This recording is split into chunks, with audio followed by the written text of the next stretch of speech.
Hello friends, I hope you guys are doing well. Second week has started and the new weapon is up for grab.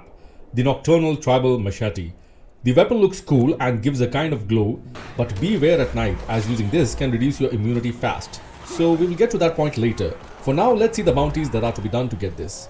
So once you are at your Pilgrim Outpost website, you can just scroll down to the week 2 and you can see the bounties associated with it. So the bounties are very simple. You have to use the pistol on 10 infected, you have to complete 3 survivors mission, which can be a GRE normally as well. So which will also be counted on that, by the way. So you just have to do 1 GRE and the other bounty will be counted as 1. And then the survivor mission, you just have to do 2 more. And the last one is to use the Scorpio to defeat 10 infected.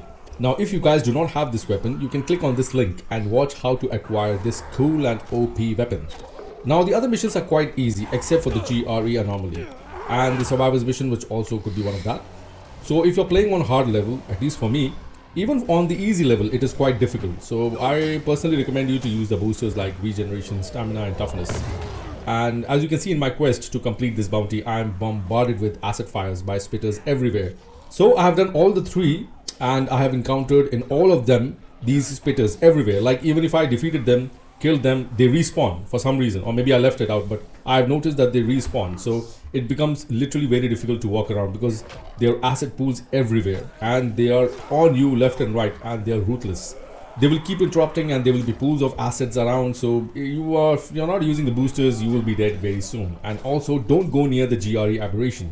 I don't know why the developers named him this Slender Man zombie as GRE aberration. I mean, at first I thought it is an abbreviation and some sort of English literature teacher being tested in some facilities where experiment went wrong.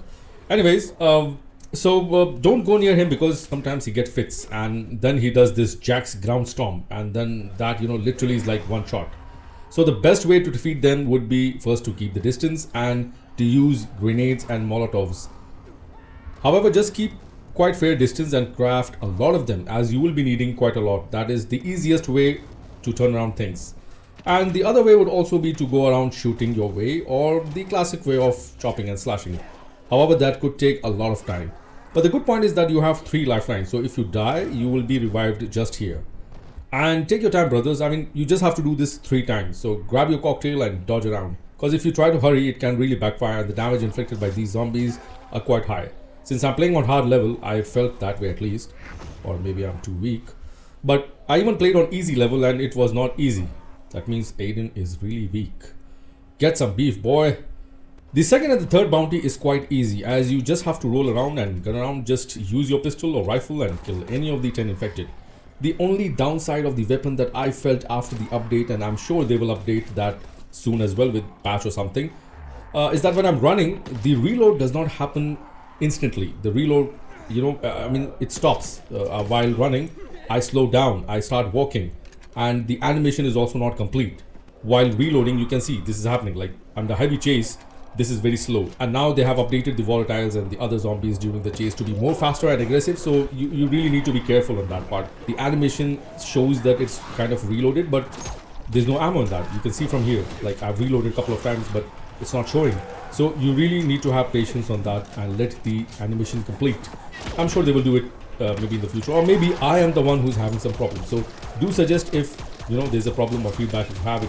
As you can see now from these clips that I'm struggling to reload while the wire is dancing with me, and the animation shows that it is reloaded, but it's actually not. For the Scorpio, again, it is very cool and OP, powerful weapon, and you can just craft a couple of harpoons. Not just 10s, don't be stingy, as there could be a possibility that while you're running or jumping or during the chase or otherwise, you can miss some of the shots. So just make sure some extra ammo and have fun with it. Also, 1 harpoon can hit multiple enemies. Once you have completed all the mission, just go to Pilgrim Outpost, and for me, for some reason, the bounty completion success notification did not appear. I mean, it happened in the previous video as well. Maybe they will probably fix it. However, you can just refresh the bounty and just check the status and the progress. Once you claim all of them, just head to the stash and redeem it. And now you can see that this weapon is available to perform some devastating performance.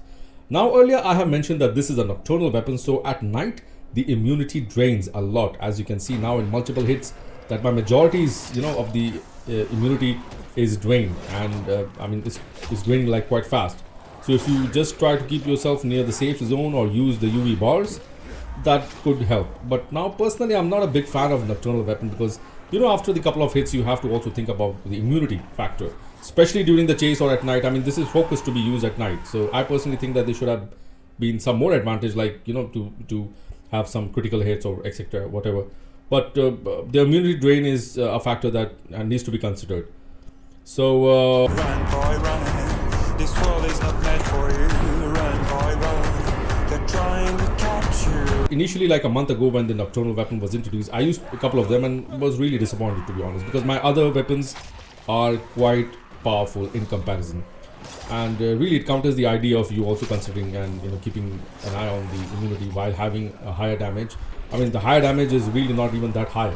It is normal. Like, I normally hit 2 hits and the volatile goes down with my normal weapon, and it does the same thing. I mean, if it was really OP like Harpoon, like Scorpio, you know, one shot and the head is flying off, then I can understand. But here also, even after being at a decent legend level, I still have to struggle, and then I have to keep an eye on the immunity as well.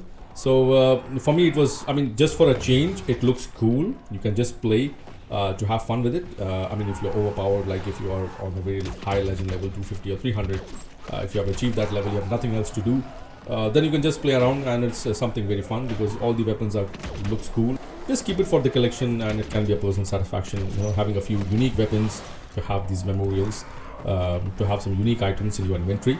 It reminds you that, you know, you have been a part of Dying Light 2 community and the gameplay, and you have been, you know, like deja vu kind of things. So anyways, that's it for now, and do let me know what your feedback is, and don't forget to subscribe. Ciao.